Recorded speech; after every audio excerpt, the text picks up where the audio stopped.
अस्सलामु अलैकुम वरहमतुल्लाहि वबरकातुहू। नहमदुहु व नसल्ली अला रसूलिहिल करीम। अम्मा बाद फ़अऊज़ु बिल्लाहि मिनश शैतानिर रजीम। बिस्मिल्लाहिर रहमानिर रहीम। इन्नल्लाह व मलाइकतहु युसल्लूना अलन नबी या अय्युहल्लज़ीना आमनू सल्लु अलैहि व सल्लिमू तस्लीमा। अल्लाहुम्मा सल्लि अला सय्यिदिना शफीअना नबिय्यिना मौलाना मुहम्मद व अला आलिहि व अस्हाबिहि व बारिक वसल्लम।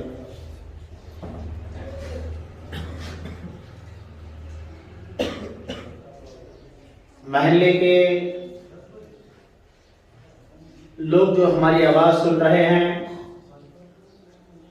उनसे गुजारिश की जाती है कि वो मस्जिद के लिए निकले तो घर से वजू बनाकर निकले।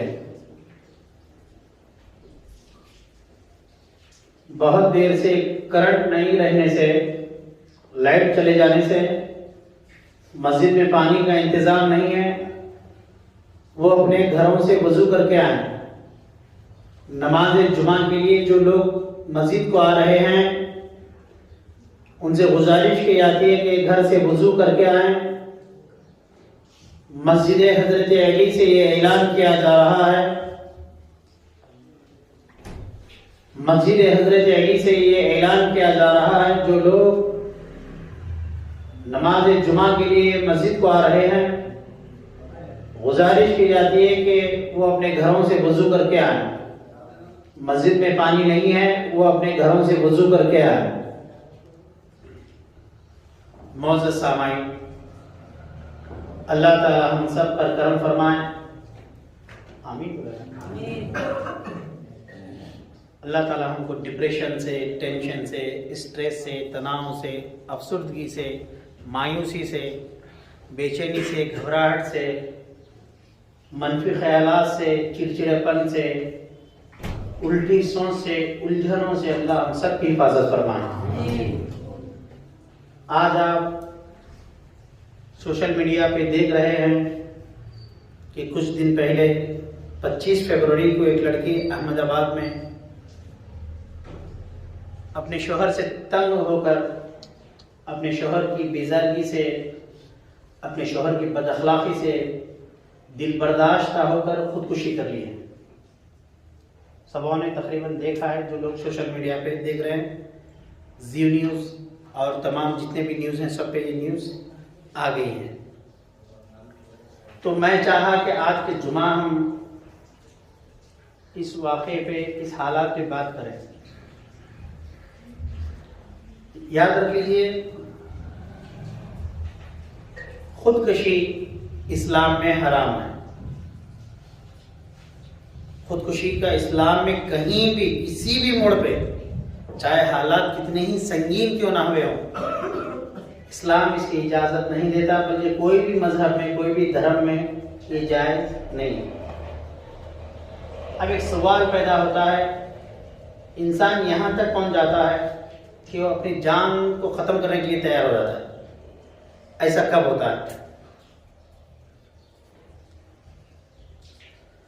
ऐसे हालत कब पैदा होते हैं कि एक इंसान इतना मजबूर, इतना बेचैन हो जाता है कि वो अपने आप को खत्म करने के लिए, सुसाइड के लिए तैयार हो जाता है। तो मैं आपसे कहूं, ये इंसान उस वक्त पूरे का पूरा मायूस, नाउमीद होकर ये कदम उठाता है। और इस्लाम में नाउमीदी, मायूसी सरासर हराम है। इस्लाम में सरासर एक काम हराम है, हराम है, हराम है। इसकी कहीं गुंजाइश नहीं है। किस चीज की गुंजाइश नहीं? नाउमीदी।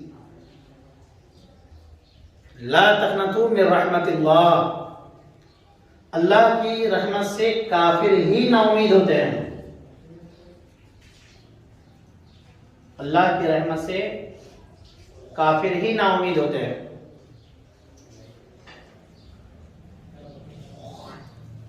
बहुत सारे माँ बाप अपने बच्चियों की, अपने बच्चों की शादी करा देते हैं।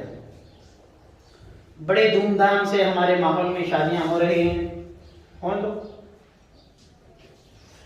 बाज लोग तो बेटियों की मोहब्बत में इतना भी कह पड़ते हैं कि मैं मेरी बेटी को नोटों में तोल के, मेरी बेटी के वजन के बराबर मैं सुना दूंगा। बाप की शफाकत है, बोलते हैं। मगर याद रख लीजिए, जो माँ बाप अपने बच्चों को मजहबी तरबियत के बगैर, जो माँ बाप अपने बच्चों की शादी करवा देते हैं मजहबी तरबियत के बगैर, वो माँ बाप अपने बच्चों की जिंदगी को जहन्नम बना रहे हैं। मजहबी तरबियत कराओ, मजहबी तरबियत के बाद जब निकाह होगा, शादी होगी, अक्द होगा, तो बच्चा और बच्ची के अंदर, देखिए एक बात याद रख लीजिए, रिश्ते में खराबी जो पैदा होती है कभी लड़के की तरफ से होती है तो कभी लड़की की तरफ से भी होती है। ऐसा नहीं है कि सिर्फ लड़का ही बदमाश होता है, ऐसा नहीं है कि सिर्फ लड़की ही बदमाश होती है। लड़की बदमाश है तो अम्मा बाबा का कसूर है, लड़का अगर बदमाश है तो अम्मा बाबा का कसूर है, ना कि बच्चों का। क्यों? ये बच्चे 20-22 साल के या 25 साल के अचानक नहीं हुए हैं। कहीं आपने सुना है कि 25 साल का लड़का पैदा हुआ है? सुना है? आपने सुना है कि 25 साल की लड़की पैदा हो गई? अल्लाह ने आपको एक सेहतमंद बच्चा के घर जन्म दिया है। जब वो पैदा हुआ तो अच्छी फितरत पर पैदा हुआ था। हदीस मुबारक में आता है, पैदा होने वाला फितरत पर पैदा होता है, वो कुदरती होता है, उसके अंदर कोई जहन की गंदगी नहीं होती। अब जैसे जैसे कहते हैं ना, जो दिखता है वो सीखता है, जो दिखता है वो सीखता है। बस बच्चे जो देख रहे हैं माँ बाप को और देख रहे हैं माशरे को, बच्चे बस वैसे ही परवान चढ़ रहे हैं। इसलिए बच्चों के सामने माँ बाप इतने अच्छे बिहेवियर करें, इतने अच्छे अखलाक का मुजाहरा करें, इस तैयारी के साथ कि बच्चे जो देखते वो सीखते हैं। इसलिए हमको अच्छे रहना चाहिए घर में। शौहर अपनी बीवी के साथ अच्छा रहे, बीवी अपने शौहर के साथ अच्छी रहे। ये अखलाक देखकर बच्ची के अंदर भी शफकत और मोहब्बत का मिजाज पैदा होता है, बच्चे के अंदर भी पैदा होता है। अगर आप अपनी बीवी को आगे इधरागे बोलेंगे तो आप जाहिल हैं। अगर आपका बेटा अपनी बीवी की बहुत इज्जत करता है, चाहता है, अगर आप ये कहते हैं कि हमारा बेटा बीवी का गुलाम हो गया, तो आपका ये कहना जहालत है, आपकी सोच जाहिल है। याद रख लीजिए, बीवी से मोहब्बत करना भी इबादत है, माँ से मोहब्बत करना भी इबादत है, बाप से मोहब्बत करना भी इबादत है। मगर हर एक की मोहब्बत का रुख अलग होता है। आज हमारे माशरे में ऐसी बेचैनी नजर आ रही है, हर लड़का चाहता है कि उसके ख्वाबों की एक दुल्हन हो, और हर लड़की चाहती है कि उसके लिए एक बेहतरीन शौहर हो। याद रख लीजिए, ये दुनिया में बेहतर कुछ मिलने वाला नहीं। इस दुनिया में 25वीं सालगिरह हो रही है शादी की, 25 साल गुजर गए, 50 साल गुजर गए, तो भी इंसान कभी एक दूसरे में कामिल सुकून, कामिल राहत नहीं पा सकता, क्योंकि ये दुनिया जो है ना अनपरफेक्ट है। ये दुनिया क्या है? अनपरफेक्ट है। यहाँ पे आपको परफेक्ट लाइफ नहीं मिलेगी। यहाँ पे आपको एडजस्टमेंट का फार्मूला यूज करना है। यहाँ आपके ख्वाबों की दुल्हन नहीं मिलेगी, यहाँ आपको आपके ख्वाबों का दामाद नहीं मिलेगा। यहाँ आप जैसा चाहेंगे वैसा कुछ होने वाला नहीं है, क्योंकि हालात जो बनते हैं वो माशरे से और समाज से बनते हैं। हर एक इंसान चाह रहा है, नहीं जी हमारी बहू अच्छी नहीं मिली, शिकायत करते निकल रहे। और कुछ लोग निकल रहे, नहीं जी हमारा दामाद अच्छा नहीं है, आज ये मंगा वो मंगा, ये मंगा वो मंगा, ये मंगा। होता है, समाशरे में होता है। मगर ये बेटी या ये दामाद या ये बहू या बेटा अचानक नहीं बने, वो आपको देखकर ही बने हैं। आप जैसे थे वैसा मान निकला है। कुल्लु शैइन यरजू इला असलिही, हर चीज अपने असल की तरफ जाती है। और कुरान ने कहा पाकों के लिए पाक रिश्ता है, नापाकों के लिए नापाक रिश्ता है। अपनी औलाद को पाक बनाओ तो तुमको बहू भी पाक मिलेगी, दामाद भी पाक मिलेगा। अपने घर के माहौल को मजहबी माहौल बनाओ, उसके बाद जो रिश्ते आप देखेंगे उनका दुनियावी लेवल देखकर रिश्ते नहीं करेंगे, आप अखलाक देखेंगे, आप उस घराने में खिदमत का मिजाज देखेंगे, खुद ब खुद जिंदगी सुकून वाली बन जाएगी। आप मजहब को छोड़ोगे, मजहबियत को छोड़ोगे, फिर उम्मीद रखोगे कि हमारी बेटी भी अच्छी हो, हमारा दामाद भी अच्छा हो, हमारा बहू भी अच्छी हो, हमारी बेटी भी अच्छी हो, ये नामुमकिन है। अपने बच्चों को अखलाक सिखाओ। मेरे तजुर्बे में एक वाकया सुना रहा हूं मैं आपको। 3 साल हो गया, एक शौहर बॉम्बे का है, वो अपनी बीवी को यहाँ पे छोड़ दिया, तो 3 साल हो गए, ना कोई रिप्लाई देता है, ना फोन करता है, ना मैसेज करता है।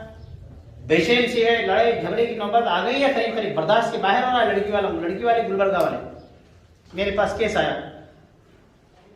अल्लाह का ये एहसान है, अल्लाह का ये शुक्र है जो मेरे पास आता है, मैं उसे कोर्ट कचहरी तक जाने नहीं देता हूं, क्योंकि मेरे पास कुरान है।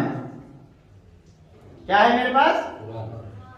आपके पास भी अगर कुरान है तो समझ लो खुदा आपका जज है, अल्लाह आपका वकील है। बेटी अगर खराब हो रही है तो आप कुरान में ढूंढो बेटी को, मेरी बेटी कहां खराब हो गई है। बेटा अगर खराब हो रहा है तो आप कुरान में ढूंढो बेटा मेरा कहां खराब हो रहा है। खुद अपने आप को तुम खराब महसूस कर रहे हो तो कुरान में ढूंढो अपने आप को कि तुम कहां खराब हो रहे हो। ढूंढा है क्या आपने? जब से मुसलमानों का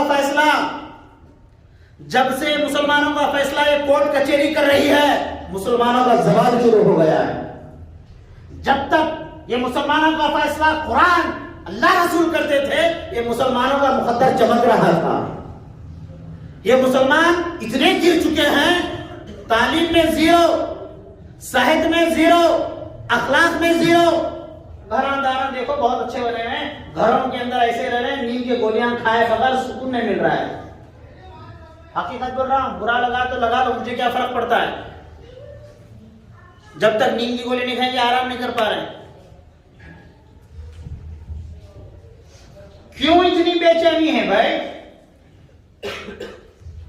3 साल हो गए, मियां छोड़कर चला गया, आता नहीं, पूछता नहीं है, खर्चा लेता नहीं।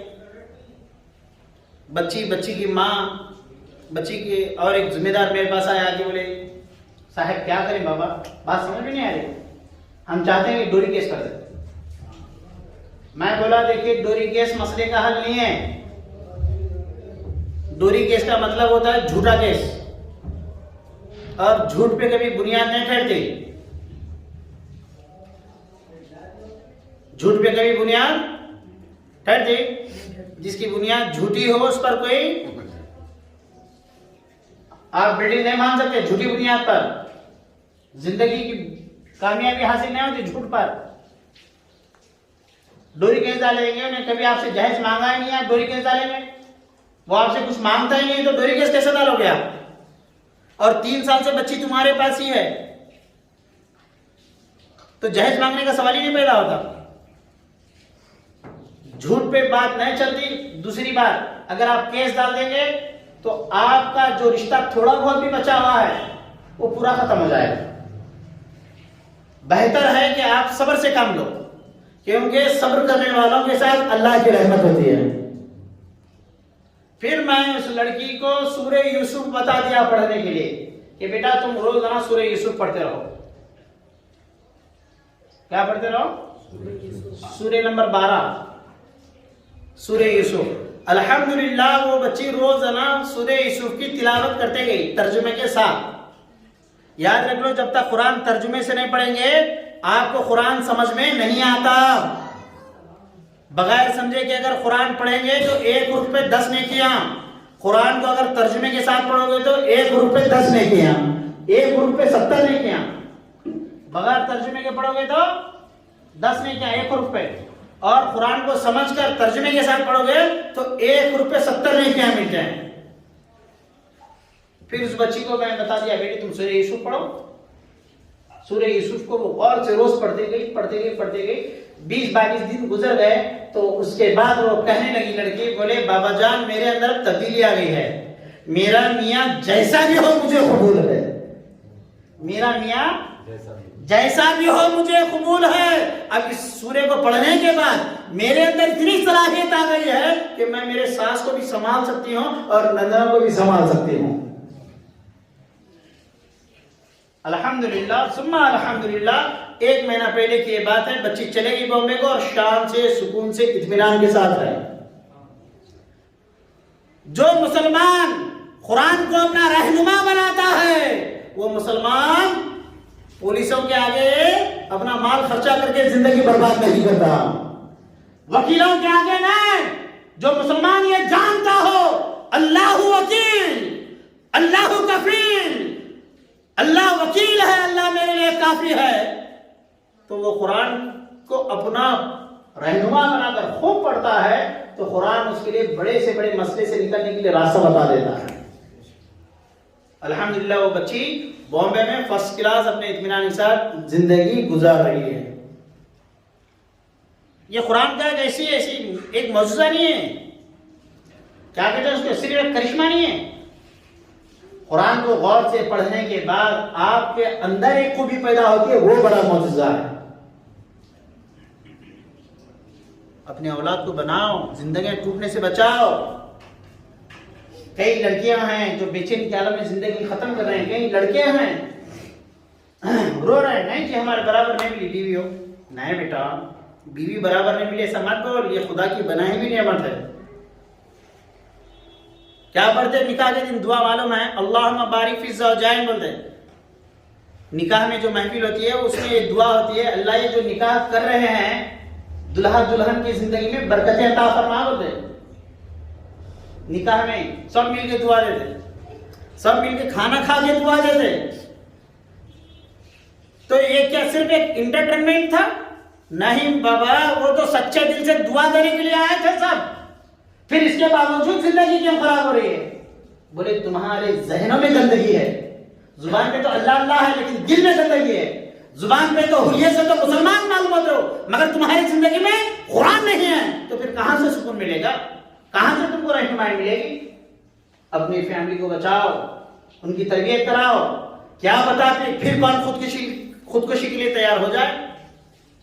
मुसलमानों के लिए अफसोस की बात है, मुसलमानों में सबर कहां चला गया, मुसलमानों के अंदर वो खूबियां कहां खत्म हो गई। अपने आप को तब्दील करो, अपने औलाद को कुरान की तालीम दो, अपने बच्चों को सिखाओ बचपन से। मैं बोला ना, अचानक आपकी बेटी 20-22 साल की नहीं हुई, अचानक आपका बेटा 20-22 साल का नहीं हुआ, वो धीरे धीरे धीरे धीरे बढ़ते बढ़ते बढ़ते बढ़ गया है। इस्लाम में तालीम दी, जब तुम खैरात करो तुमको खैरात करना है तो तुम नहीं करना है, आपको खैरात करना है, आपको नहीं करना है। आप खुश मत हो जाइए, यानी आपको खैरात करना है मतलब आपको नहीं करना है। क्या मतलब? आपको खैरात आपके बच्चे के हाथों से कराना है, आपको खैरात आपके बच्चों के हाथों से कराना है। किससे हाथ से कराएंगे आप खैरात? बोलिए, सब मिलकर बोलिए। बच्चों के हाथ से खैरात कराना है। क्यों? बच्चे को बचपन से मिजाज बन जाए, इस्लाम लूटने वाला नहीं, इस्लाम लुटाने वाला है। बनाओ, बच्चों को अखलाक दो। पैसे छापने की मशीन बना दिए या फिर मैथ्स मैथमेटिक्स साइंस पढ़ाने वाला दीवाना बना दिए, इससे ज्यादा कुछ भी नहीं। जब तक हमारा बच्चा वो गोल्डन पास क्यों ना हुआ हो, पूरे कर्नाटका में नंबर 1 पास क्यों ना हुआ हो, उसकी कुछ भी हकीकत नहीं, उसकी कुछ हकीकत नहीं, वो बहुत बड़ा साइंसदान बना हुआ हो, उसकी कुछ हकीकत नहीं है। हकीकत है तो सिर्फ उस मुसलमान की है जो कुरान की रोशनी में अपनी जिंदगी को गुजारता। मुसलमानों, बदलो अपने आप को। अपने आप को बदल दो। जब तक आप कुरान से अपना गहरा ताल्लुक कायम नहीं करेंगे, अल्लाह रसूल की तालीमात को आप गहराई से नहीं पढ़ेंगे, आपकी बेचैनी खत्म होने वाली नहीं है।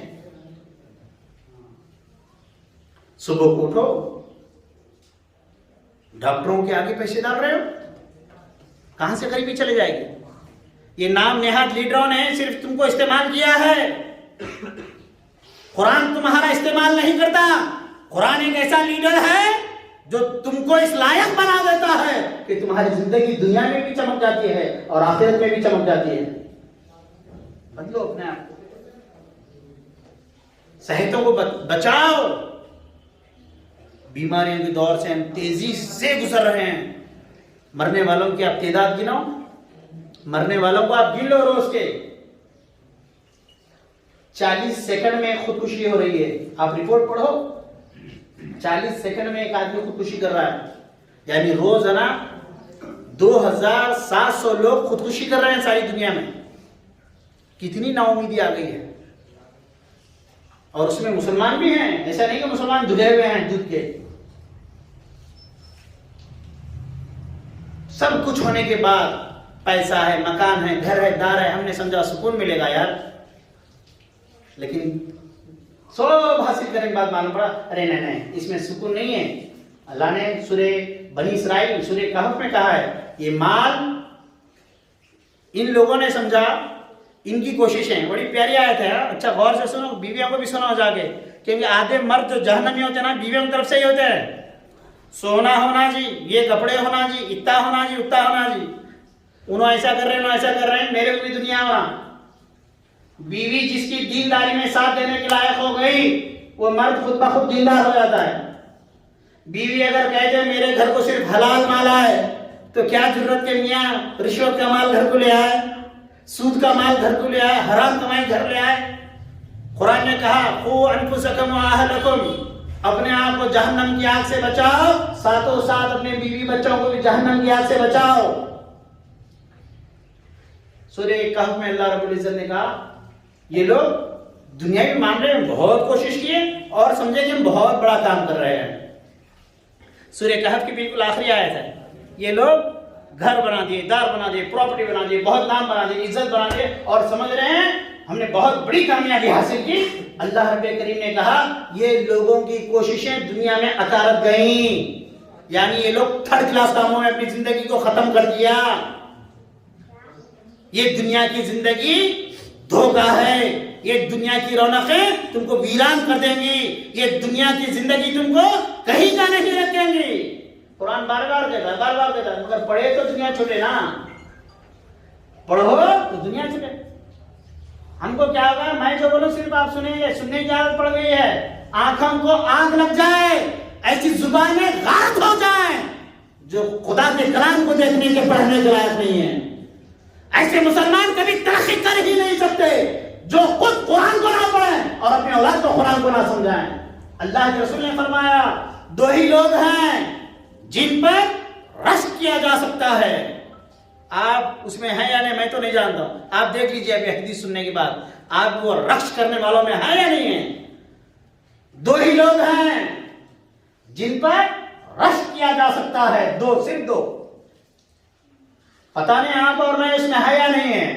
अल्लाह करे कि मैं तो दुआ करता हूं जो हदीस में सुनाने वाला हूं उसमें अल्लाह हमको भी शामिल कर दे। जोर से आमीन कहिए, बड़ी प्यारी हदीस सुना रहा हूं मैं। दो ही लोग हैं, अल्लाह के रसूल सल्लल्लाहु अलैहि वसल्लम फरमा रहे हैं, जिन पर रश्क किया जा सकता है। साहबा ने पूछा या रसूलल्लाह वो दो कौन हैं? अल्लाह के रसूल सल्लल्लाहु अलैहि वसल्लम फरमाते हैं पहला वो शख्स जिसको अल्लाह ने माल दिया हो और वो अल्लाह की राह में खर्चा करता हो। अल्लाह हमको तू माल अता फरमा, हम तेरी राह में खर्चा करेंगे, आमीन। पहला वो शख्स जिसको अल्लाह ने माल दिया हो, जिसको अल्लाह ने माल दिया हो और अल्लाह की राह में खर्चा करता हो। दूसरा शख्स वो है जो तालीम कुरान देता हो, तालीम कुरान हासिल करता हो और तालीम कुरान दूसरे को देता हो। ये दो ही हैं, एक माल अल्लाह की राह में खर्चा करो, दूसरा कुरान से मोहब्बत करो। ये दो शख्स हैं जिन पर रश्क किया जा सकता है। अल्लाह के रसूल ने फरमाया तीसरे दर्जे के लोग सब थर्ड क्लास है।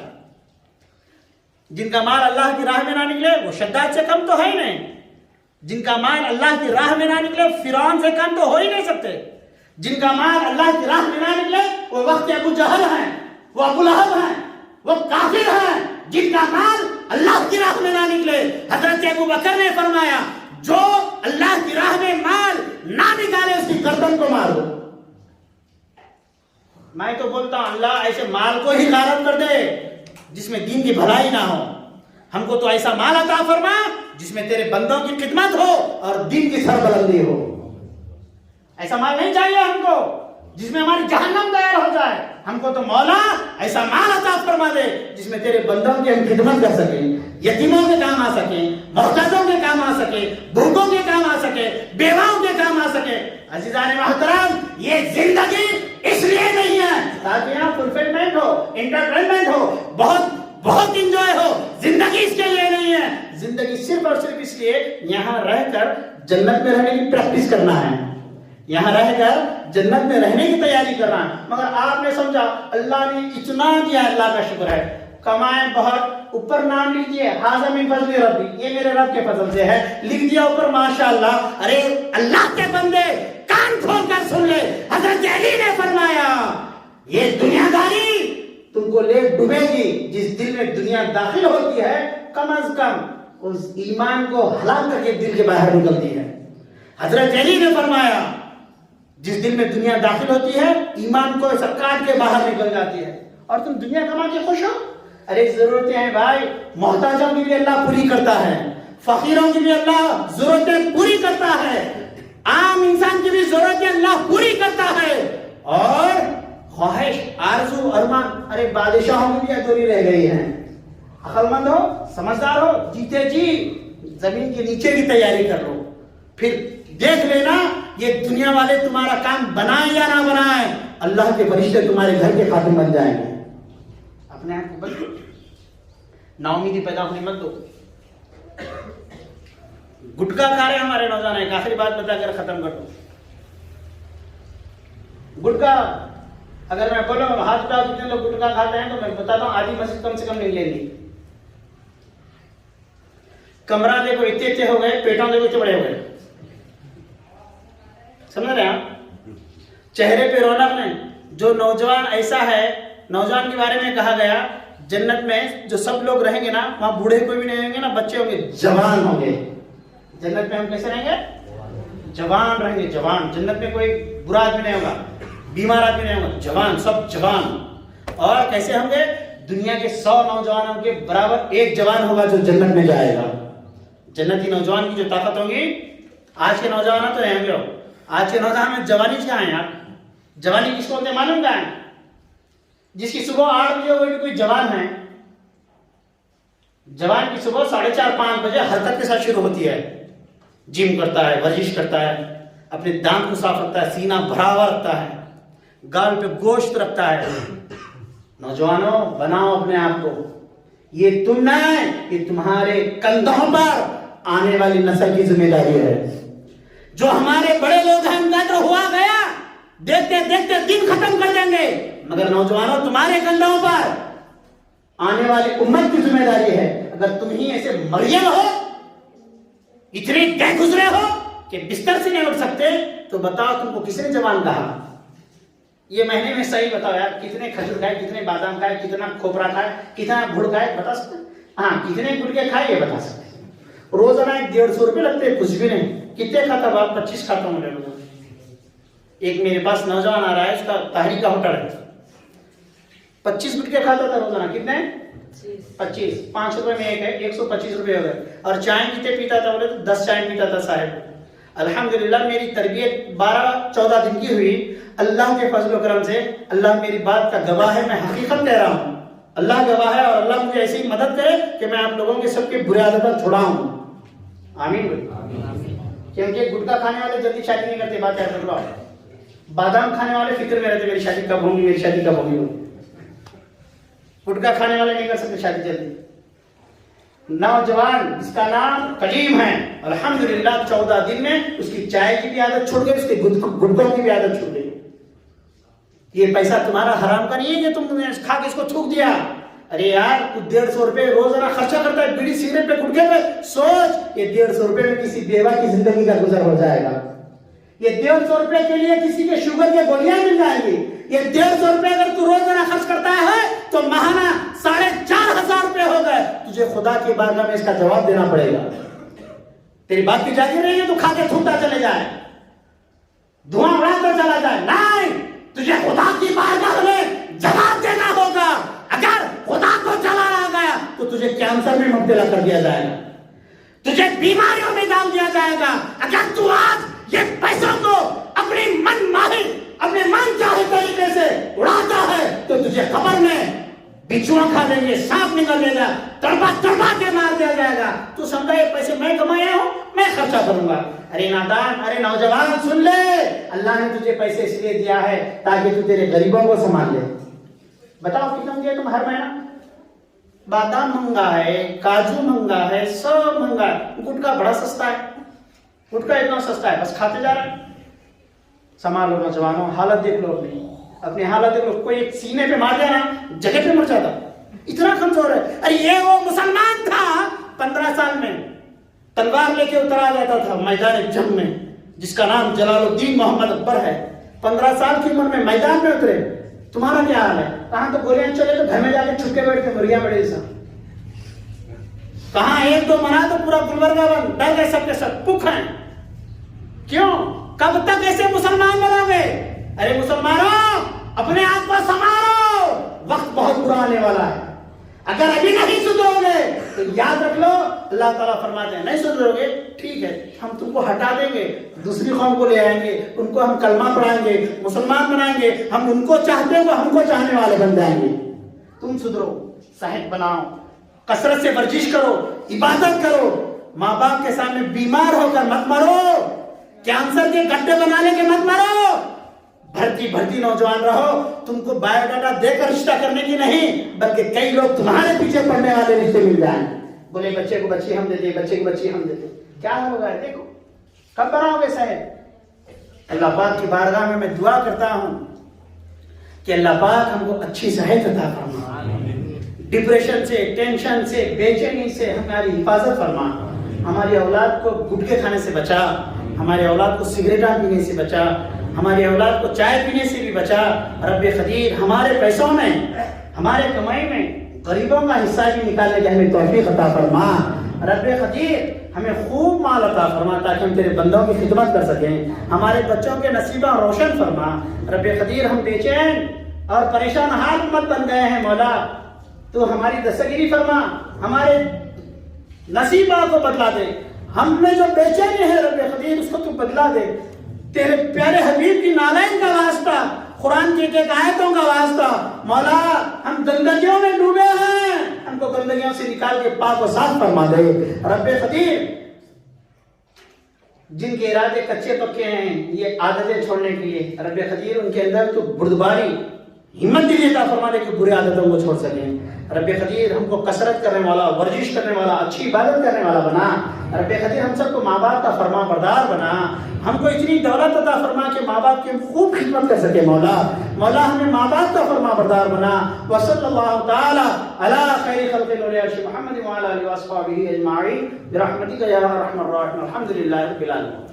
एक बात याद रखिए, जिस किसी को नशे की चीजें छोड़ना है, सिगरेट, गुटखा, बीड़ियां, शराब वगैरह, वो मुझसे पर्सनल आके मिलें इंशाअल्लाह ताला। 10-12 दिन की तरबियत में मैं उनकी पूरे बुरे आदतें छुड़ा दूंगा अल्लाह के फजल से। अस्सलाम वालेकुम। सुन्नत नमाज अदा फरमाइए।